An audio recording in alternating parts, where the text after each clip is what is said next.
பக்த பிரகலாதருடைய பாதத்தை பணிஞ்சிட்டு அவரை நமஸ்காரம் பண்ணிட்டு விநாயகரை மனசில் நினச்சி அந்த கோபுரத்துக்கு முன்னாடி வாசலுக்கு முன்னாடி ஒரு பிக்சர் எடுத்துகிட்டு நடக்க ஆரம்பித்தோம். 1305 படிகள் இருக்க வழியேற நம்ம மூதாதையர்கள் இருப்பாங்க.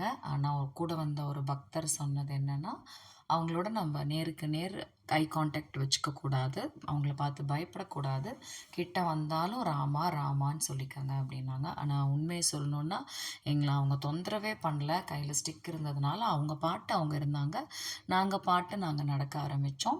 காஞ்சிபுரத்துலேருந்தும் திருவள்ளூர்லேருந்தும் இன்னும் 2 நண்பர்கள் வந்து எங்களோட சேர்ந்துக்கிட்டாங்க. இங்கே பாருங்கள், அவங்க குடும்பமாக எவ்வளோ ஒத்துமையாக இருக்கிறத பார்க்குறதுக்கே ரொம்ப சந்தோஷமாக இருந்தது. படிக்கட்டுடைய 2 பக்கம் காம்பவுண்ட்லேயும் பார்த்தீங்கன்னா ரைட் ஹேண்ட் சைடு வந்து தெலுங்குல அஷ்டோத்திரம், லெஃப்ட் சைடில் தமிழில் அஷ்டோத்திரங்கள் எழுதியிருந்தது. இந்த மாதிரி நீங்கள் எத்தனை படிகள் கடந்து வந்திருக்கீங்கிற எண்ணிக்கையும் போட்டிருந்தாங்க. நீங்கள் வழியில் இளைப்பாறுவதற்காக இந்த மாதிரி சின்ன சின்ன மண்டபங்கள் வந்து அமைச்சிருக்காங்க. ஸோ அங்கே வந்து உங்களுக்கு தண்ணி, குளுக்கான்டி இந்த மாதிரியான எனர்ஜி ட்ரிங்க்ஸ்லாம் அங்கே விற்கிறாங்க. நீங்கள் வாங்கி அதை குடிச்சிக்கலாம். சப்த ரிஷிகள் வந்து தவம் பண்ணி 24 நிமிஷத்தில் தபஸ் பண்ணி ஆஞ்சநேயர் வந்து அங்கே வந்து அவங்கள காலகேயன் அப்படிங்கிற அசுரர் தொந்தரவு பண்ண வந்த பொழுது அவங்கள வதம் பண்ணி யோகா ஆஞ்சநேயருக்கும் சப்த ரிஷிகளுக்கும் சேர்த்து நரசிம்மர் அங்கே காட்சி கொடுத்ததுனால இந்த கார்த்திகை மாதம், அதுவும் ஞாயிற்றுக்கிழமை ரொம்ப விசேஷம். ஆனால் நாங்கள் போனது ஒரு புதன்கிழமை.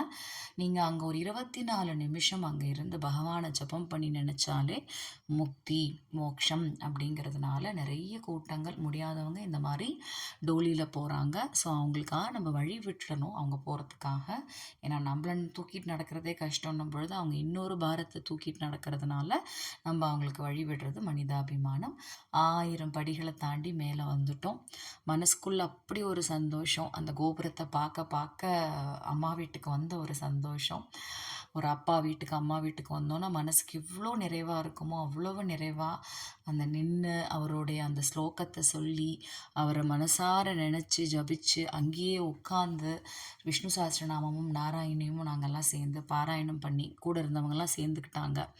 பண்ணிவிட்டு ரொம்ப மனசுக்கு நிறைவுனால எங்களுக்கு பசியும் இல்லை.